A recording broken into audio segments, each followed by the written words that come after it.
Hello and welcome to the next BMS training. In this training we are going to learn about how to control and monitor cooling tower in BMS control application. The level of this training is basic and my name is Amir.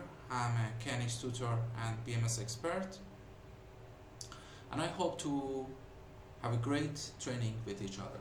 So let's start.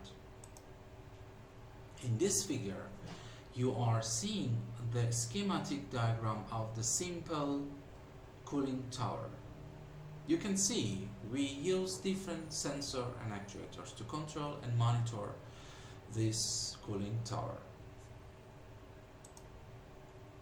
First of all, we need immersion temperature sensor to read the temperature of the water inlet to the cooling tower and the temperature data from the water outlet of the cooling tower. Cooling tower is going to cool the water from the condenser of the chiller. So here, as you can see, in the immersion temperature sensor at the left hand side we can read the temperature of the water coming from the chiller and inlet into the cooling tower. And then at the right hand side you can see the water outlet from the cooling tower that is going to supply the needed cool water in the chiller. So inlet and outlet, we need immersion temperature sensor. This sensor can be active, provide us some signal like 4 to 20 milliamp or 0 to 10 volt DC, or the passive type, the resistive type.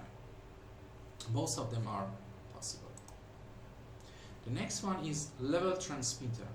We need the level transmitter to make sure about how much water height we have inside of the cooling tower. Also from the BMS side we need analog input to read such data. If we use the drive to control the fan of the cooling tower, so we need to read the speed of the fan, so we need analog input, and we need to control of the fan with the signal 0 to 10 volt, so we need analog output. Of course, from the electrical panel located at the right hand side in the picture, we need to read if the selector switch is placed in manual or automatic, or the system is run and on. So we need to have digital input to read the data if it's in manual switch, or if it's on, so read status, or if there is some trip inside of the electrical panel, we need to read the trip by digital input, and we need to read if it's automatic status or not. Also, by the digital output we can switch on and off completely the cooling tower.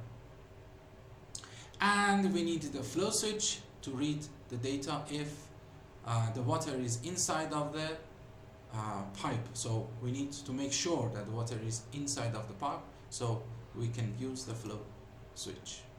So the temperature sensor type, we talk about it, is immersion type. So as you see in the picture, is something like this. At the left hand side of this picture you can see the importance of the installation, the direction of the installation with the direction of the liquid inside of the pipe, and also about the wiring. For example, if you use the active type of the sensor, so we should provide a power supply like 24 volts DC, and then read the data by the signal 0 to 10 volt or 4 to 20 milliamp. So it is important to read the data sheet of the sensors before installation. Also about the flow switch, you can see in the picture at the left hand side you can see the installation recommendation, and at the right hand side you can see about the wiring. So this switch provides us the dry contact, so we use the digital input from the BMS side to read the data. About the level sensor transmitter, you can see this level sensor transmitter on the left hand side, the installation, and on the right hand side you can see this level transmitter provide us the 4 to 20 milliamp as an output signal to use it in the analog input of the BMS hardware. So once again, we are going to place these sensors, temperature sensors at inlet, temperature sensors at outlet. We need to use the flow switch. We need to wire to the drive to write the data, send the data, and also read the data. And also we need to communicate between the BMS controller and the electrical panel. Of course, we need to use the level transmitter to read the height of the water inside of the cooling tower. So according to the left hand side table we need 4 analog input, 5 digital input, 1 analog output, 1 digital output. According to that, we are going to select the right BMS hardware from the table. As you can see in the picture, when you go with this type of primary controller plus input output digital analog, it provides you the different input outputs, and they have the different capacity. According to that, we are going to select the right one. Also, that was from the BACnet. Also in KNX, we can use the for example, Synco family to read and write the data to the system and choose the right hardware. So let's go with principle, how the cooling tower works. So the main idea in the principle is to use the cooling tower to cool the condenser. Okay, let's see. First of all, you should know about the fundamentals in HVAC. Evaporation, superheating, melting, and condensation process. You can read it by yourself, what's happening. But the cooling tower structure and functions you can see in the picture. There's the inlet, hot water, there's an outlet, cool water. The air is coming inside and outside.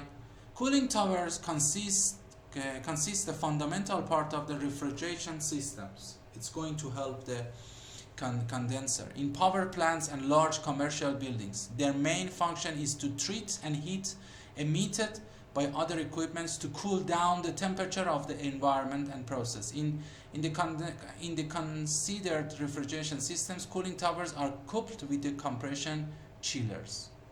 Okay, we use it with compression chillers. You can see in the picture what's happening. There's a hot water coming inside, there's a cool water coming outside, and there is a fan, fill materials here, and the hot water is sprayed down. The heat inside of the water is going to transfer to the air, so the output air is the hot, and then it's going to generate the cool water.